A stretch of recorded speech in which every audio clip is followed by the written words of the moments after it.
ఇప్పుడు మెల్లిగా పెట్టి కూర్చోరు అట్లా.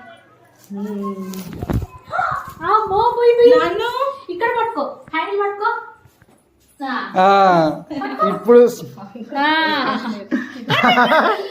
వాళ్ళ ముందు కను